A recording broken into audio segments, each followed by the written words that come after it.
ఉన్న బంగారాన్ని విడిపించి ఆ రోజు ఆన్లైన్ రేటుకే మేము కొంటాం. Sharma gold company. ప్రస్తుతం మనతో పాటు ఉన్నారు చిలుకూరు బాలాజీ టెంపుల్ ప్రధాన అర్చకులైనటువంటి రంగరాజన్ గారు. లైవ్ కాల్లో ఉన్నారు. ఒకసారి ఆయనతో మాట్లాడదాం. తిరుపతి లడ్డూ ప్రసాద వివాదంపై ఆయన ఏం చెప్తారో ఒక్కసారి విందాం. నమస్తే అండి. సార్, కలియుగ ప్రత్యక్ష దైవమైనటువంటి ఆ వెంకటేశ్వర స్వామి వారి ప్రసాదం కల్తీ అయింది అని చెప్పి మొన్నటి నుంచి వస్తున్న వార్తలు హైందవ సమాజం మొత్తాన్ని కూడా తీవ్రంగా బాధిస్తున్నటువంటి పరిస్థితి ఉంది.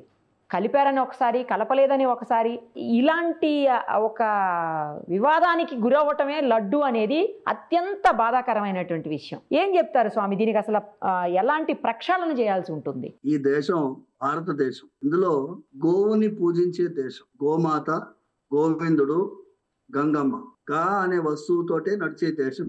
గంగలో వెళ్ళి స్నానం చేస్తాము, గోమాతని పూజిస్తాము, గోవిందుడికి శరణు కోరుతాం. అలాంటి ఆ స్వామి కలియుగంలో ప్రత్యక్షంగా భూలోకం పైన నివసించేటటువంటి క్షేత్రం ఏదిరా అంటే తిరుమల కొండ పైన నిలబడి శిలారూపంగా అయిపోయినారు. నేను కలియుగాంతం వరకు భక్తులకి అందుబాటులో ఉంటాను, వారి క్షేమం చూసుకుంటాను, వారికి ఏ ఇబ్బంది లేకుండా నేను చూసుకుంటాను, వాళ్ళని ఆదుకునేటటువంటి విధానంలో ఉంటాను.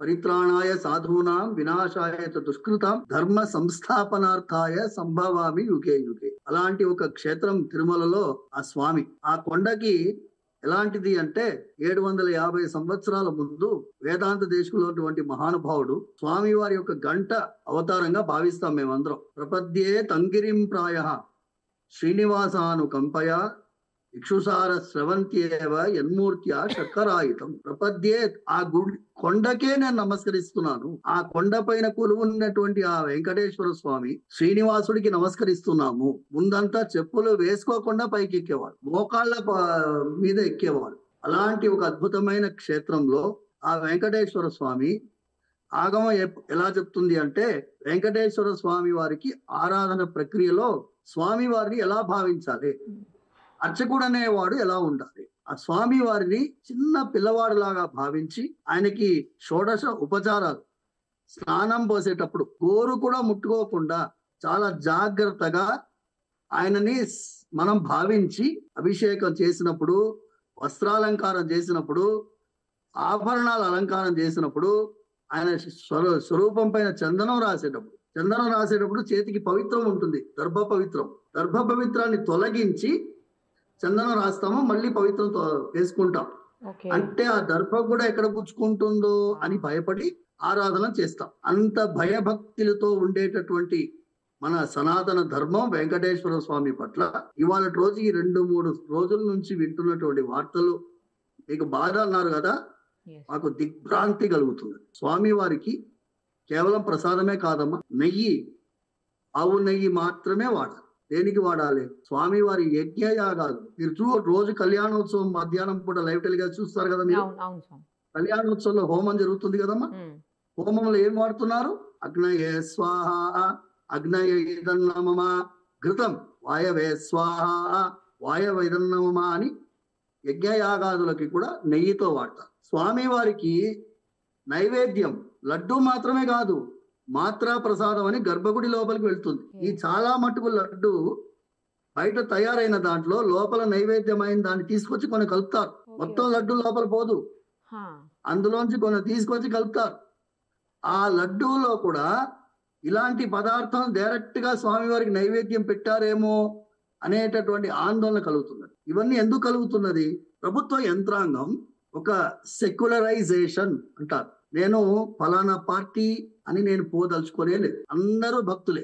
స్వామి వారి దగ్గర భయభక్తులతో ఉండేటటువంటి వాళ్ళు చాలా మంది ఉన్నారు. కానీ వాళ్ళందరినీ అడిగితే ఇంత భయంకరమైన అపచారం జరిగింది అంటే అందరూ దిగ్భ్రాంతిలో ఉన్నారు. ఎక్కడ ప్రాబ్లం స్టార్ట్ అయ్యింది? ఆవు నెయ్యి, నేను నిన్న మొన్న కూడా చెప్పాను కొన్ని టీవీ ఛానల్కి, నేను వీడియో, ఎందుకంటే కొంచెం ఆరోగ్యం సహకరించలేదు, కంటిన్యూస్ గా మాట్లాడలేకపోతున్నాను. ఇవాళ కూడా నిరుపమ రిక్వెస్ట్ చేస్తే గుడి నుంచి వచ్చి స్వామివారి విషయాన్ని చెప్పాలి. 1000 రూపాయలకి ఆవు నెయ్యి, ఇవాళ ప్యూర్ ఘీ, కౌ ఘీ, ఆవు నెయ్యి, గో ఘృతం 1000 రూపాయలు.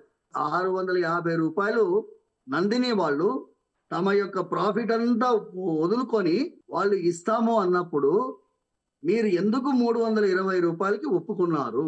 320 రూపాయలకి ఒప్పుకుంటే దాంట్లో మీకు నమ్మకం ఉన్నదా? కలియుగ ప్రత్యక్ష దైవానికి మీరు ఎందుకు చీపెస్ట్ మెటీరియల్ వేయాలి? I'm asking this question. Correct. మీకు మీ ఇంట్లో పిల్లలకి మీరు ఏం చేస్తారు? బెస్ట్ క్వాలిటీ ఐటమ్ తీసుకుంటారా లేదా? మరి ఆ వెంకటేశ్వర స్వామికి చీపెస్ట్ క్వాలిటీ ఎందుకండి? ఇక్కడ ప్రాబ్లమ్ స్టార్ట్ అయ్యి. I say this tendering process is the most unfortunate. Tendering process లో ఏమవుతుంది తెలుసా అండి? వాడిని నెగోషియేట్ చేస్తాం. 550 రూపాయలకి ఇస్తావా? టెండరింగ్ ప్రాసెస్ వచ్చినప్పుడు అధికారులు ఏమంటారు? మాకెంత కమిషన్ ఇస్తావు? ఎవరు అడుగుతాడు? స్వామి వారి పైన భక్తి లేనివాడు. అలాంటి వాళ్ళు కొంతమంది వ్యవస్థలు ఉంటారు. వాళ్ళు కమిషన్ తీసుకునేటువంటి వాళ్ళు కొంతమంది ఉంటారు. వాళ్ళకి అవకాశం ఇచ్చినటువంటి యంత్రాంగం. ఈ యంత్రాంగాన్ని నేను రెండవది నిందిస్తున్నాను. ఫస్ట్ ప్రాసెస్, టెండరింగ్ ప్రాసెస్ ఉండకూడదు. రెండోది యంత్రాంగానికి నిర్ణయం తీసుకునే అధికారం ఉండకూడదు. మూడోది నేనేమంటున్నాను అంటే, ఇక్కడ జిఎం గారులు ఉన్నారు. జిఎం గారులు చాలా గొప్పవాళ్ళు.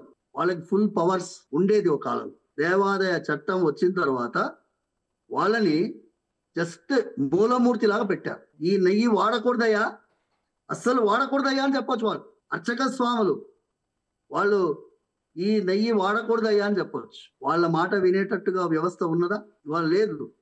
మన పవన్ కళ్యాణ్ గారు అద్భుతమైన స్టేట్మెంట్ ఇచ్చారు. ధార్మిక పరిషత్ అన్నారు. వారు పెట్టిన పేరు సనాతన ధర్మ రక్షణ బోర్డు అన్నారు. కానీ చట్టం ప్రకారం మా నాన్నగారు సౌందరరాజన్ గారు, అప్పటి ప్రభుత్వం వైఎస్ రాజశేఖర్ రెడ్డి గారు, yes he was a Christian, no doubt. కానీ ఆల్ పార్టీ మీటింగ్ పెట్టి సెలెక్ట్ కమిటీకి వెళ్ళింది. సెలెక్ట్ కమిటీ ఎలాంటి వాళ్ళు? ఇప్పుడు శ్రీధర్ బాబు గారు తెలంగాణలో ఉన్నారు కదండి, ఆయన మినిస్టర్, ఐటీ మినిస్టర్ ఉన్నారు. ఆయన గవర్నమెంట్ విప్. అప్పుడు కిరణ్ కుమార్ రెడ్డి గారు ఉన్నారు. ఇప్పుడు చాలా మంది మంత్రులుగా ఉన్నటువంటి వాళ్ళు ఆ సెలెక్ట్ కమిటీలో మెంబర్స్ గా ఉన్నారు. తెలుగుదేశం పార్టీ నుంచి ఆమె నన్నపనేని రాజకుమారి గారు, వీరందరూ ఆల్ పార్టీ మీటింగ్ లో ఉన్నారు. ఆల్ పార్టీ అంటే across the parties. Communist party వాళ్ళు కూడా ఈ దేవాలయ వ్యవస్థ ఒక ధార్మిక పరిషత్ కింద ఉండాలి అని ఒక నిర్ణయం తీసుకొని చట్టపరమైనటువంటి సెక్షన్ పెట్టారు. దాన్ని అన్నయ్య గారు అప్పుడు ఏమన్నారంటే, it should not be an advisory board, it should be an administrative board అన్నారు. దాన్ని ఏం చేశారు? ఇప్పుడు మార్చి కేవలం అధికారులే ఉన్నారు. అందులో మఠాధిపతులు, పీఠాధిపతులు, రిటైర్డ్ జడ్జెస్, సుప్రీంకోర్టు జడ్జెస్ ఉండొచ్చు. నీతిగా నియమంగా ఉండేటటువంటి వారు, వారి ఆధ్వర్యంలో దేవాలయ వ్యవస్థ ఉంటే, ఇవాళ రోజు మీరు చెప్పారు చూడండి, ఈ టెండర్ పర్చేసింగ్ ప్రక్రియ కూడదండి అని చెప్పొచ్చు వాళ్ళు. ఎందుకండి? వెంకటేశ్వర స్వామికి ఏం తక్కువ? 1000 రూపాయలు కిలో కొంటే ఏమైంది? బెస్ట్ క్వాలిటీ కొనండి. ఎందుకు నెగోషియేట్ చేయాలి? అంత బ్రహ్మాండమైనటువంటి ఆ భగవంతుడు మన కోసం నిలబడి ఉన్నారు. ఆయనకి నైవేద్యం పెట్టేటప్పుడు మనం ఎలా ఉండాలండి? మనం స్వామి అన్యథా శరణం నాస్తి త్వమేవ శరణం మమ అని వెళ్ళేటప్పుడు మనం ఎందుకు? Why are we cutting the cost? ఆయన అఖిలాండ కోటి బ్రహ్మాండ నాయకుడు, రాజవత్ ఉపచారం చేయాలి. రాజులాగా రాజాది రాజాయ రాజమార్తాండాయ దేవగంభీరాయ అంటే దేవతలందరికీ కూడా దేవాది దేవుడు, అఖిలాండ కోటి బ్రహ్మాండ నాయకుడు. ఆయనకి నెయ్యికి అంతా నెగోషియేట్ చేసి చీప్ క్వాలిటీ తీసుకుంటామండి. స్వామివారికి ఏమైనా డబ్బులు కొదవనా సార్? స్వామివారికి ఏమైనా డబ్బులు కొదవనా? నేను అదే అంటున్నానమ్మా.